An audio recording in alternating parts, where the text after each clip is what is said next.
It's not like it was before. It's grown. It's Judgment Day. Which is why we need as much help as we can get.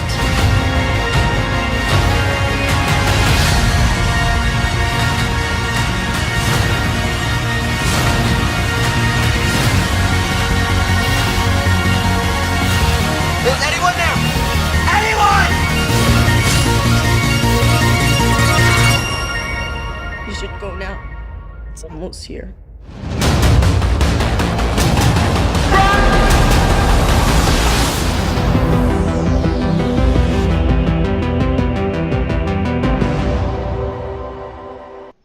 Stranger Things Season DOS.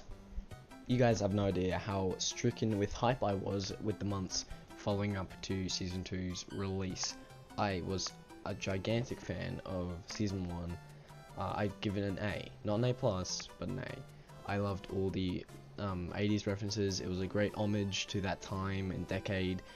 And the atmosphere, the aesthetics, and everything was just top notch. The acting, the script. If you need any more proof that I love the show, just go watch my Stranger Things Really That Great video. I mean, it pretty much sums it all up there. Everything is just top notch, from the acting, the music, the script, everything. It was just like expertly pieced together, and it was such a great watch. Season 2 is what you call a different beast.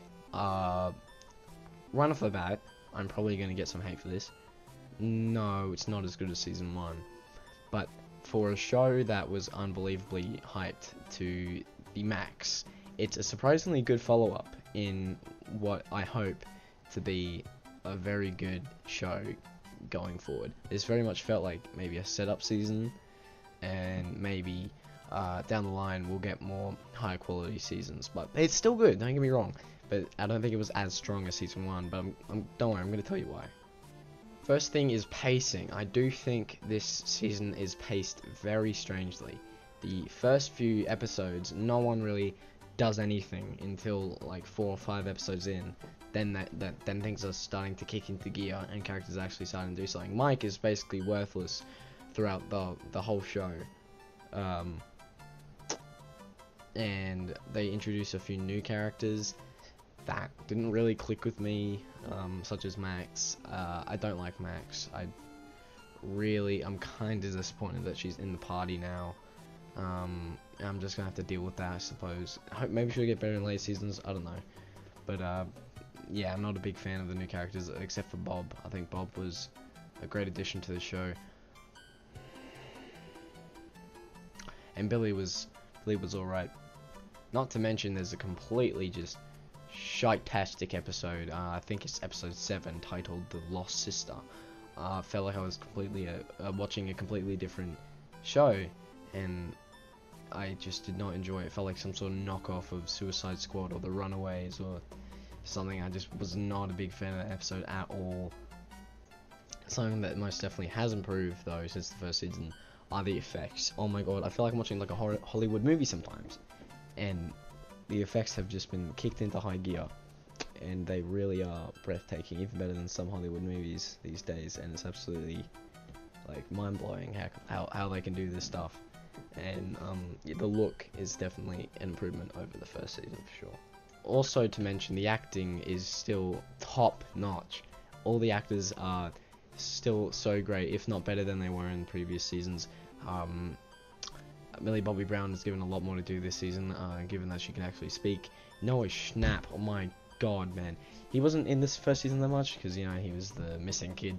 But in this season, holy Mother Teresa, he can act. My god. He is a star in the making. Brilliant. And all the other kids, brilliant. Except for Mike, I feel like he was a little underutilized, if I'm being quite honest. There's one scene where Hopper and Eleven are arguing, and I thought it was probably the best moment of the whole show, and how the actors bounce off each other and all that. It was just a joy to watch. It was great. Sorry to bring it back to the negatives, but I don't think I needed the mother storyline from Eleven. I didn't really wanted to know who Eleven's mother was. Didn't think I needed to know, and it felt a bit tacked on, though it did lead to a nice moment at the end with Hopper. But yeah, I felt like it maybe was a bit tacked on and didn't really need it.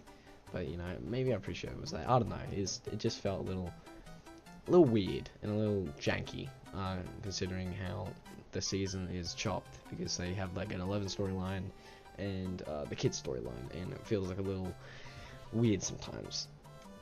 Final thoughts are this show is still a joy to watch, and no, not as good as the first season. The second season is still a pretty strong follow-up. I would give Stranger Things season 2 a B+. Also, I'm going to be rating things on grades now, because I much prefer it to numerical values. Flash review is coming soon, okay? Just stay tuned, and I'll see you guys in the next one. Bye bye! Stranger Things season 3, another year away.